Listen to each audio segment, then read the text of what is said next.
Assalamu alaikum bandiraɓe sehilaɓe bandiraɓe développement tv caggal yittude Allah ko julde nabi Moustapha e salminde dendagal bandiraɓe foof e ñagnade min kisal kadi ko en garti no aadi yaari hande aussi en garti e ANACIM agence nationale de l'aviation civile et de la météorologie du Sénégal. Enen gandi ɓe mbi ko le ciel sera dégagé man ganduɗa hoorema vraiment ko ciel asman mo ganduɗa ko labɗo ceer mo wat duuli seeɗa kono kam o ɓuuri yaarude ko labde nde Dakar final ko 20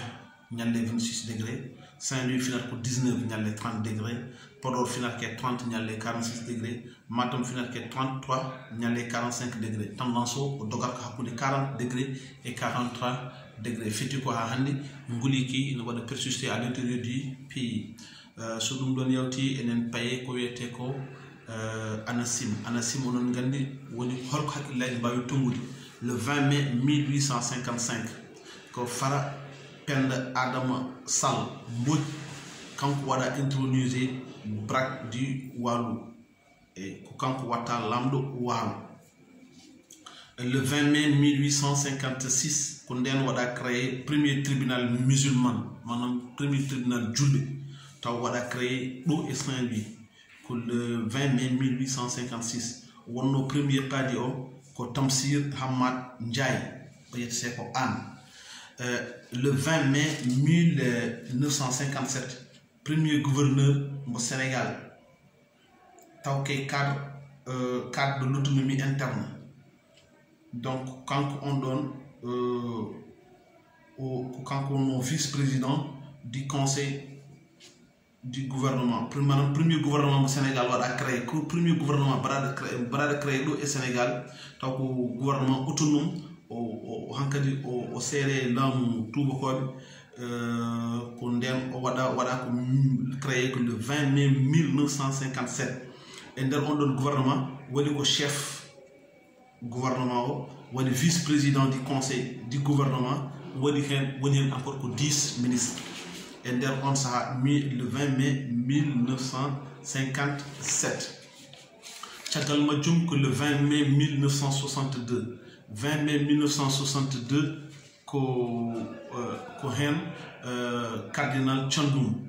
archevêque de Dakar, a installé et fonctionné du monde. Le 20 mai 2010, loi Kessa Yalti. Woni parité kon haalata ko parité hakkunde patal hakkunde rewɓe e worɓe mais noon patal ngal ko to batte golle ɗum waɗa créé ko le 20 mai 2010. Le 20 mai 2015 wonno visite officielle roi Ahmed VI mo gandanɗa hoorema bammakko kañum arino ɗo ha juuli ɗo juma on saaha ko wonno ko inauguration juma mo gandanɗa hoorema ko la grande mosquée de Dakar wonno ko en 1964 le 22 mai kanko roi Mohamed VI hoore muɗum o juuli encore juma ko ɗon e on ɗon juma mo ganduɗa hoorema bammakko tawanno udditol kadi kanko o arno ɗo ko 2015. Donc le 22 mai 2015 le 20 mai o ari le 22 mai hawri ko aljuma o yehi o juuli juma o toon. Le 20 mai 2017 Mouhamad Moudjabat Diallo kanko e ndey jarangom to Touba ko kamɓe gagnino concours Alquran al Karim mo gandanɗa hoorema vraiment ko le 20 mo wonno 2017 e nden ɗo raye mawɗo mo ganduɗa hoorema ko aduna fof waɗanno concours janngol Alquran kanko Mouhamadou Diallo wondude ndey jara ngom bo Touba kamɓe gagnino ɗum. Mardi 19 mai 2021 recteur Mahi Diaw le 20 mai mardi 19 mai 2021 le recteur Mahi Diaw o waɗi recevoir kanko aɗum gandi recteur Mahi Diaw ko Fanaynaji ko ke commune Fanayodia ko Thiangaynaji o waɗi recevoir hono gorko baɗɗo fayde biyeteɗo Amadou Gallo Ba mo gandanɗa hoorema ko kañum woni directeur général de la recherche et de l'innovation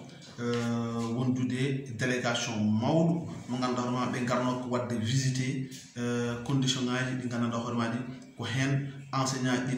les enseignants chercheurs hen para wawde gollade ha mbawa wadde ko foti ko wonde ɗum ko sous forme de l'information goɗɗo mo joguiɗen woni en nani Sénégal ma wat organisé hik en 2021 hajj ko wiyete ko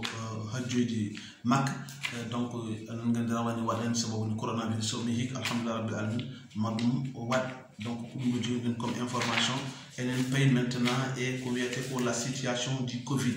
covid enen gandi covid 19 ko rafi mo gandanɗa hoorema vraiment nen ɗo ha hande yaltani e leydi ndi donc hanki ɓe mbaɗi 1235 tests 36 ari en woni positif 10 cas woni suivi mo gandanɗa hoorema ko wondunoɓe e docteur 26 cas communautaire hay goto anda hol ummi hen nogas e tato mbaɗi celli koti galleji men hen jeeyiɗo ko cas grave hay décès goto waɗaka enregistré hanki waɗi cas goto waɗade évacué noon cas goto waɗama évacué nowama hôpital donc ande so enen mbawi jaggude 40 961 mbaɗa enregistré guila kawo fuɗɗi ha joni 1226 waɗi décès 39 672 celli donc hanki talata hanki o kadi en dañi yimɓe waɗɓe vacciné kan tolnoy 916 mbaɗi vacciné donc enen mbawi tongude hande ñalawma hande o enen jaare 435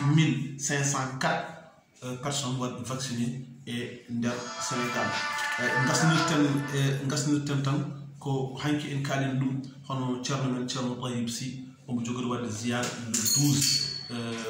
le 12 juin so Allah olamɗo jaaɓi enen ñaago dendagal ɓiɓɓe dimannaɓe ɗo mbawi wonde eno goni fof yo mbatten hakkillaji men ganda ko ziyara men jaggo hen goto fof waɗa hen ko foti ko wadde ziyara o ko ziyara Cheikhna Ahmed Tidiane Chérif ko ziyara hono witeni ceerno men ceerno Mouhamadou Samassa ɗum ɗon noon en mbatta so wona so on saha yonti enen fof ƴetten bagsuji men tan jehen toon ballen mo ñantude ñalawma o so gasi on saha goto fof rutto e galleji mum. Assalamu aleykum wa rahmatullahi taala wa barakatuhu ha janggo so Allah wala jaɓi inchallah.